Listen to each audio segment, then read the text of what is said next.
Pernah nggak ngerasa udah kerja keras tapi keuangan tetap gitu-gitu aja? Atau tiap kali ada uang lebih, malah cepet banget habis entah dipakai buat belanja apa? Dan sering bilang, cuman jajan dikit aja kok. Tapi malah kebablasan, tiap bulan uang habis terus. Hati-hati ya, bisa jadi itu bukan karena penghasilan kita sedikit, tapi karena punya kebiasaan buruk keuangan yang diam-diam merusak masa depan. Di konten ini kita bakal bahas kebiasaan buruk keuangan yang sering dilakuin tanpa sadar, tapi efeknya buruk di masa depan. Mulai dari kebiasaan kecil sehari-hari sampai pola pikir yang bikin kita susah maju. Mengenali kebiasaan-kebiasaan buruk ini bisa jadi awal yang bagus.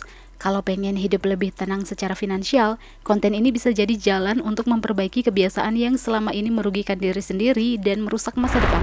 Sebelum lanjut nonton, pastikan kamu udah subscribe channel Uang Ngalir Terus karena siapa tahu tips-tips di sini bisa jadi inspirasi dan solusi buat masalah finansial yang dihadapi saat ini. Let's get started. 7 kebiasaan buruk keuangan yang merusak masa depan. Yang pertama, nggak tahu uang habis buat apa aja. Banyak orang merasa gajinya selalu kurang, padahal masalahnya bukan di jumlah gaji, tapi karena nggak tahu uangnya lari kemana aja. Giliran akhir bulan bingung, loh kok uang gaji udah habis aja ya? Hal kayak gini sering banget terjadi karena kita malas mencatat keuangan, ngerasa ribet, padahal justru itu salah satu kebiasaan buruk yang bikin kondisi finansial kita berantakan. Kalau terus dibiarin, lama-lama nggak bakal ngerti mana yang harus dikurangi dan mana yang bisa dihemat. Beda sama orang kaya, mereka tahu banget kemana aja uangnya dipakai, bahkan buat hal-hal kecil kayak beli kopi misalnya. Mereka sadar kalau mencatat keuangan itu bukan buang-buang waktu, tapi bagian dari mengontrol hidup. Gaya hidupnya mungkin gak heboh, tapi uang mereka selalu jelas arahnya. Nah, kita kadang kebalik nih, pengeluarannya ngasal, tapi maunya punya masa depan cerah. Buat mengubah kebiasaan ini, caranya simpel kok.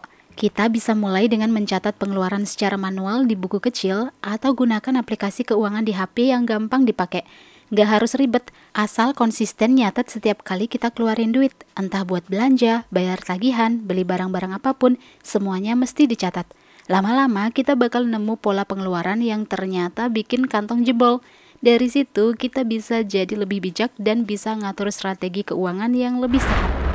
Yang kedua, ngasih uang ke orang lain supaya dibilang dermawan. Kadang kita suka ngerasa bersalah kalau nggak ngasih uang ke orang lain, apalagi kalau udah dibilang pelit. Padahal banyak orang sebenarnya ngasih bantuan bukan karena mampu, tapi karena takut dianggap nggak dermawan. Ini jadi kebiasaan yang nggak sehat kalau dipaksain terus-terusan ketika keuangan kita sendiri belum aman. Kita semua pasti setuju kan kalau membantu orang itu adalah perbuatan yang baik, tapi jangan sampai nyusahin diri sendiri demi terlihat baik di mata orang lain. Orang kaya juga sering membantu orang kok. Tapi mereka tahu batas dan kemampuan diri serta punya anggaran khusus buat itu. Mereka ngatur dulu keuangannya, pastiin kebutuhan pribadi dan keluarga aman, baru membantu orang lain. Jadi mereka nggak asal ngasih cuman buat dipuji. Mereka sadar kalau bantuan yang benar itu harus datang dari posisi kuat, bukan karena tekanan sosial. Kalau mau mengubah kebiasaan ini, kita bisa mulai bikin batasan buat diri sendiri. Misalnya nih, alokasiin sekian persen dari penghasilan buat membantu orang lain dan konsisten dengan jumlah itu. Jadi kita bisa tetap menolong dan keuangan juga tetap sehat. Ingat ya, kita harus kuat dulu secara finansial supaya bisa membantu orang lain dengan lebih maksimal dan berkelanjutan. Yang ketiga, ngerasa terlalu muda buat serius ngurus keuangan. Banyak anak muda ngerasa, gue masih muda, nanti aja deh ngurus dan belajar soal keuangan. Padahal justru masa muda itu waktu paling penting buat mulai mengerti soal uang. Kalau sekarang aja cuek, nanti pas udah butuh duit malah panik karena nggak punya tabungan sama sekali. Ujung-ujungnya berhutang atau malah kerja semakin keras buat menutupi kesalahan di masa lalu. Kebiasaan orang kaya itu beda bro. Mereka udah mikirin soal uang bahkan sejak belum punya penghasilan besar. Mereka mulai dari hal kecil kayak menyisihkan uang jajan, belajar investasi, atau mencatat pengeluaran. Nggak nunggu sampai umur 30 baru panik karena nggak punya tabungan. Makanya kekayaan mereka dibangun pelan-pelan dari muda, bukan disulap jadi kaya mendadak. Kalau mau mengubah mindset ini, mulai aja dari sekarang, meski gaji masih kecil atau pas-pasan. Catat pengeluaran, sisihkan uang sedikit-sedikit, dan coba belajar hal baru soal keuangan. Nggak harus ribet kok. Yang penting rutin dan paham kemana uang kita pergi. Jangan tunggu tua dulu ya, baru sadar pentingnya mengatur keuangan. Waktu yang kita buang sekarang bakal jadi penyesalan di kemudian hari.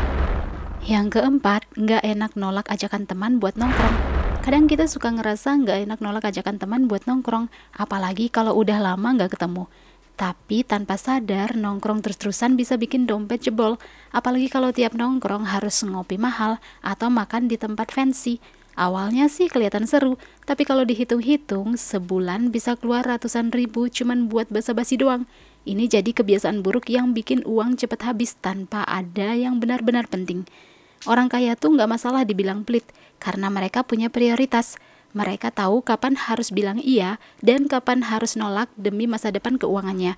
Bukan berarti mereka nggak punya kehidupan sosial ya, mereka atur semuanya sesuai budget.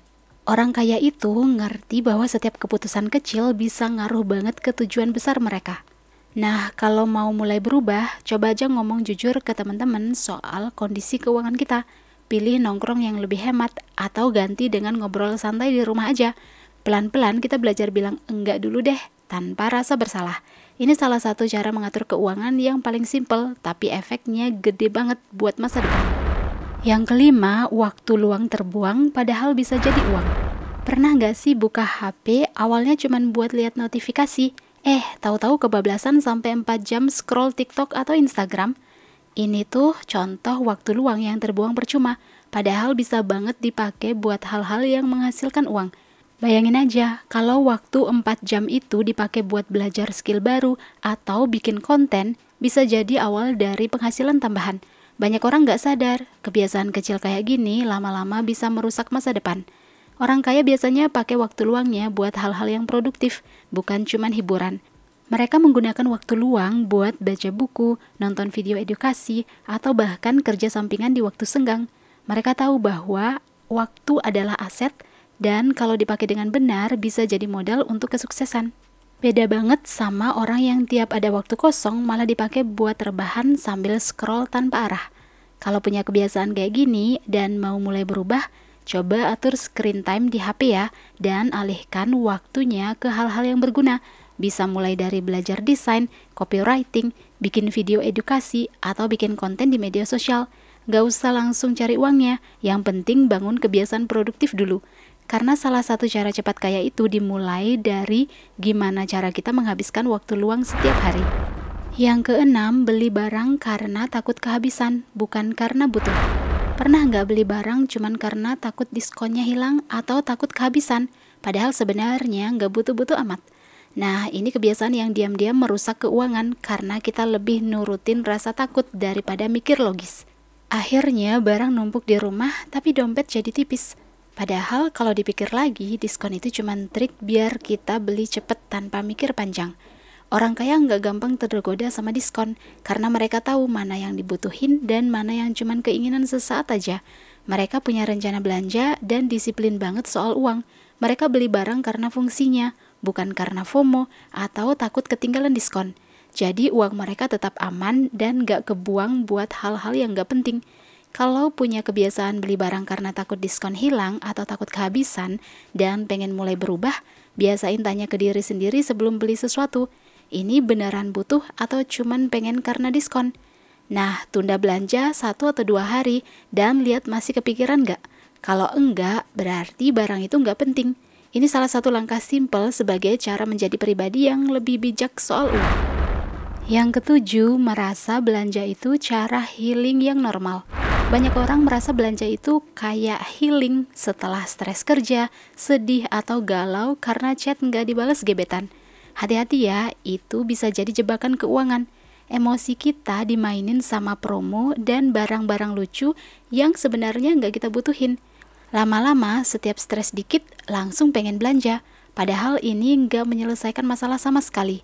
Yang ada malah nambah masalah baru, bikin dompet makin tipis dan tabungan mengarah ke angka 0.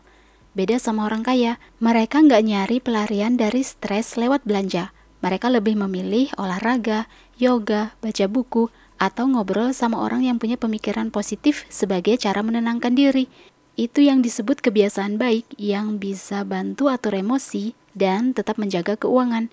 Karena orang kaya tahu, bahagia itu bukan soal punya barang baru, tapi soal punya kendali atas hidup sendiri. Kalau mau mengubah kebiasaan buruk ini, coba cari kegiatan lain yang bisa bikin hati tenang, tapi nggak bikin bokek. Misalnya nih, jalan-jalan sore, nulis jurnal atau diary, atau bikin kopi di rumah sambil dengerin musik. Biasakan menunda belanja dan pikir ulang barang yang mau dibeli. Semakin kita sadar soal emosi kita sendiri, semakin gampang juga meninggalkan kebiasaan buruk ini. Well, itulah 7 kebiasaan buruk keuangan yang bisa merusak masa depan. Apakah kamu ada tambahan kebiasaan buruk lainnya terkait finansial? Kalau ada, share ya. Kamu punya pendapat lain soal kebiasaan buruk keuangan yang merusak masa depan? Atau ingin request hal-hal yang mau kita bahas di channel Uang Ngalir Terus? Boleh juga tuh. Jangan lupa like dan share jika bermanfaat dan subscribe untuk dapetin update video-video berikutnya. See you guys in the next video.